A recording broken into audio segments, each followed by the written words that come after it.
Halo, assalamualaikum warahmatullahi wabarakatuh. Berjumpa lagi di channel Khalif Ringin. Nah, kita pada kesempatan kali ini akan berbagi ilmu lagi buat teman-teman pemula yang ingin belajar tentang ikan cupang. Nah, pada kesempatan kali ini yang akan kita bahas yaitu kenapa ikan kita sering loncat bahkan sampai mati kadang teman-teman karena tidak kelihatan ya. Nah, sekarang saya akan menjelaskan kenapa ikan kalian itu bisa loncat ya. Jadi ada beberapa faktor kenapa ikan kalian itu bisa loncat, yaitu satu karena kualitas air yang buruk teman-teman ya. Jadi kualitas air yang buruk itu akan membuat ikan kita itu tidak nyaman dan akhirnya mereka loncat-loncat, kadang sampai jatuh, dan ketika kita main kita pulang tiba-tiba ikannya udah kaku ya teman-teman. Nah, ada faktor lain lagi teman-teman selain dari kualitas air yang buruk. Biasanya di luar soliter itu biasanya ada serangga, karena ikan cupang ini kan sifatnya kan predator ya teman-teman. Kalau misalkan ada serangga di luar biasanya suka disamperin, kayak diloncatin, dia bisa naik gitu, loncat-loncat untuk ngambil serangga ya. Itu biasanya jadi faktor penyebab kenapa ikan cupang kalian itu bisa jatuh teman-teman ya. Dan faktor satunya lagi biasanya soliternya atau akuarium atau wadah ini yang terlalu kecil ya teman-teman. Biasanya kalau wadahnya terlalu kecil biasanya membuat ikan itu tidak nyaman sehingga dia loncat teman-teman. Di faktor satunya lagi biasanya karena ikan cupang kalian itu biasanya lapar. Nah, biasanya kalau dia lapar atau mungkin kalian tuh kehabisan pakan atau mungkin pakannya belum sempat beli, nah ikan cupang itu juga suka kode dia loncat-loncat teman-teman. Makanya usahakan ya jangan sampai telat makan, jaga kualitas air biar si ikan cupang kita itu nyaman teman-teman ya, nggak loncat-loncat. Karena kan misalkan kita beli mahal misalkan ikan cupang, apalagi kita suka sama motif ikan cupang kita, terus tiba-tiba ikan cupang kita jatuh, kan sayang ya teman-teman. Udah kita pelihara tiba-tiba jatuh, seperti kejadian punya saya nih teman-teman nih, barusan aja ada yang loncat, padahal saya sudah pelihara cupang itu udah lama. Pikiran saya itu kan kalau misalkan ikan cupang loncat-loncat itu mungkin karena ada temannya di sampingnya ya, jadi dia pengen ngaduin diri gitu, tapi ternyata tidak teman-teman.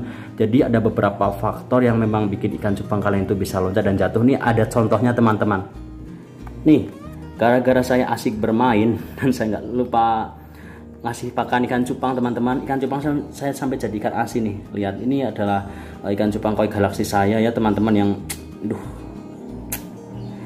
ini sebetulnya udah mau saya jual teman-teman ya, karena memang sudah ada yang suka, tapi karena kondisi yang sekarang mana mau orang itu beli ikan saya kalau udah kayak gini teman-teman. Mereka dia udah kering seperti ini teman-teman, gara-gara dia loncat dari soliter.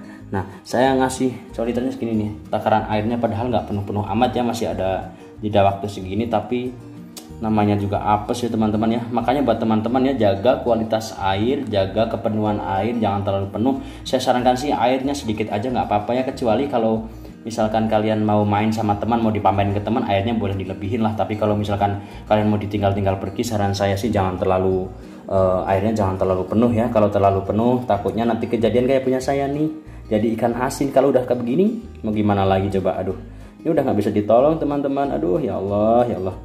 Makanya jaga ikan-ikan kalian teman-teman ya, jangan sampai jadi kayak punya saya ini. Kalau ngelihat kayak gini kan seneng teman-teman, tapi kalau ketika ngelihat udah kayak gitu jadi bangke, aduh ya Tuhan. Jadi itu ya teman-teman ya, beberapa faktor yang harus kalian pelajari dan harus kalian terapkan lah ketika kalian memelihara ikan cupangnya. Juga harus berhati-hati juga biar ikan cupang kalian itu tidak seperti punya saya ini teman-teman, jatuh jadi teri deh. Terutama buat pemula biasanya kalau ngisi air ini terus penuh banget ya sampai ikannya itu di atas, biasanya itu gampang banget jatuh teman-teman. Jadi sarankan air aja yang sedikit, terus kualitas air yang nyaman, usahakan daun ketapang, usahakan tidak ada serangga di luar soliter ya, biar ikan cupang itu tidak berontak. Karena ikan cupang itu juga kalau dikasih serangga dia mau, semut aja lewat di atas air langsung dia samber tuh. Jadi usahakan ikan kalian harus sehat dan nyaman di soliter biar tidak loncat-loncat ya teman-teman ya.